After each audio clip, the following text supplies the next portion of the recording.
I just want people to know that there are people out there, in case there's anybody watching this who's, you know, not part of the LGBT community and doesn't have much knowledge on this.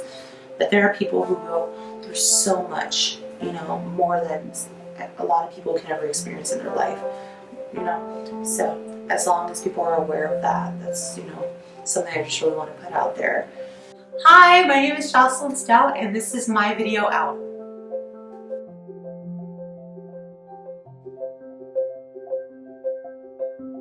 Like I said, my name is Jocelyn Stout. I am 19. I'm a transgender woman. Coming out as transgender was kind of a process for me because a lot of people will find out or know right away when they're like 5, and I admire people like that. It's just like, how do they do that? Because it took me a long time. And I'm lucky and blessed to say that my coming out story wasn't very traumatic or didn't involve a lot of pain or loss. There was some, but it wasn't like to some extent that some people have, and there are people who have it way worse. So I just want to mention that, and my heart goes out to them.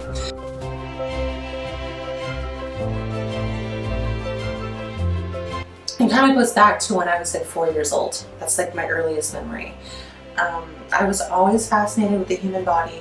I had like a human body book, and from a young age I had this feeling inside myself that I was like, I was meant to be a mom, that I was meant to have children, that is what I meant to be, and that's what I've always wanted to be ever since I was young.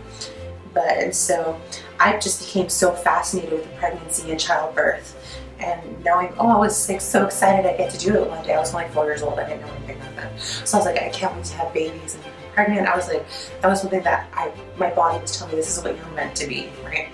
And then finding out through my mother and other people and the human body books that I wasn't able to do that. I was a little boy, I couldn't do that. It was I was very distraught. I kind of felt like confused. I was like, but my body is telling me that I'm supposed to do this, that's what I'm meant to do. Like, this is my calling, you know? So that was kind of heartbreaking for me at a young age.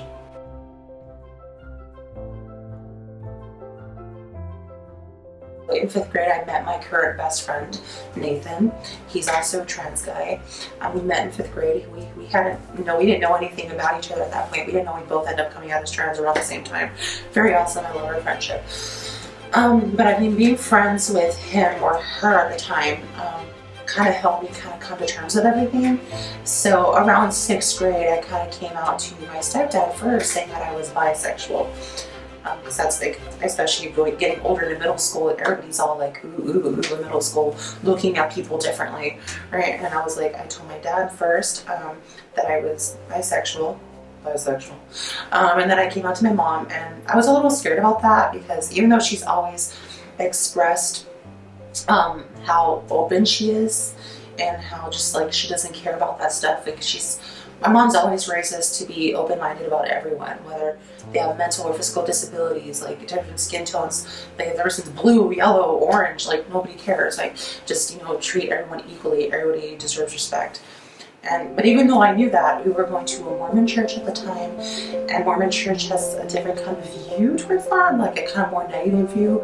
So I guess I was just kind of worried that she was under that influence, but she totally wasn't. So I told her, she's like, I kind of knew that already. And basically everybody knew that I was at least like not straight at all.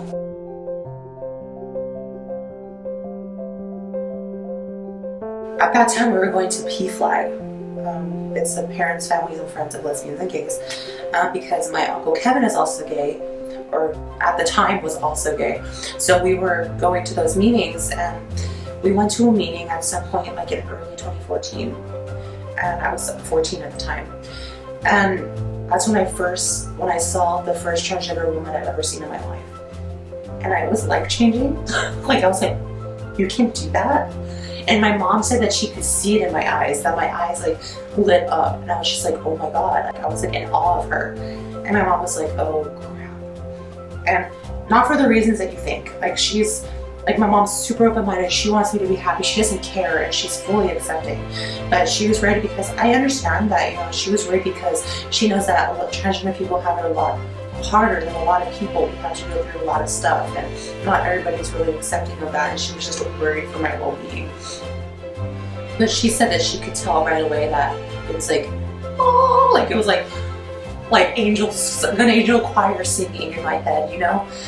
And after that, I was like, oh, I just started changing more and more. I started like living more makeup and all that stuff. And like, eventually I started experimenting more, and I was going to a church at the time that was open and affirming, which it was like accepting of LGBT.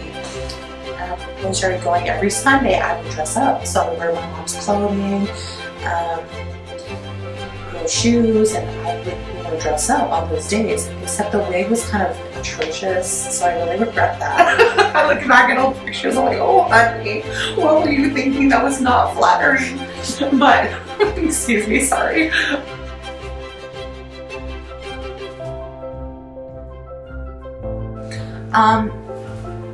I guess for me, I guess if I had to be very explicit about it, I guess my favorite part about myself is how maternal I am. I love how nurturing I am to people, and how people feel comfortable to come up to me for hugs and, you know, just to talk to me about things. I've had plenty of people just come up to me for advice, and not even about me in the LGBT community, just in general, like they feel comfortable to come up to me.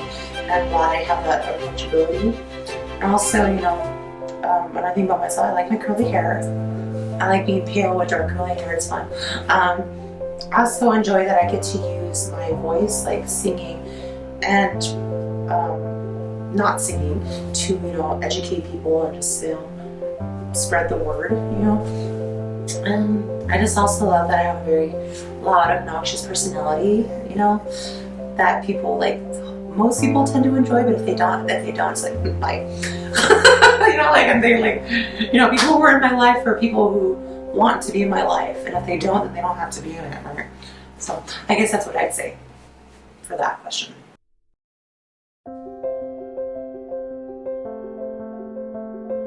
I do want to say one last thing, is that throughout this experience, that people have told me that I'm a hero or an inspiration, and to be honest, I don't see it like that way at all. You know, I don't see myself as a hero or an inspiration, because I barely had to go through, I didn't have to go through too much stuff. Yeah, like there was a point where my father didn't want to see me for 3 years. Like, he didn't completely disown me. He just like didn't want to accept it for 3 years. But now he's on the bandwagon. I see him like a couple times a year, and he fully accepts me as his daughter. He calls me beautiful, you know, but there are plenty of people out there who don't get that ever, and who come out and have to be disowned or excommunicated or just left out on the street and lose everybody that they love and everything that they had. And my heart really goes out to them, and I think those are the real heroes. Those are the true heroes, because they've had to endure so much, and so much pain and so much loss, just to flourish into this beautiful human being. And that's a real hero to me. I don't care about no Superman, no, like, those are true superheroes. You know, those people are so admirable, and they're such inspirations. And even kids, like, there's a little girl here at the BRC who is 5 years old, or 5 or 6, and she's already out and proud of the transgender little girl. And I'm so proud of her. Like, I can't even explain it. I think she's such an inspiration. She's the bravest person I've ever met. For a 6-year-old, 5 or 6 year old little girl to come out in this kind of time with like Trump being president and all this prejudice, and just living her life. And she most definitely has to be made fun of at school, but she's just living proudly. And I am scared for her having to experience things as she gets older and experiencing more bullying. But either way, that's what makes her a true hero. I think that little girl is such a hero, and I'm so proud of her.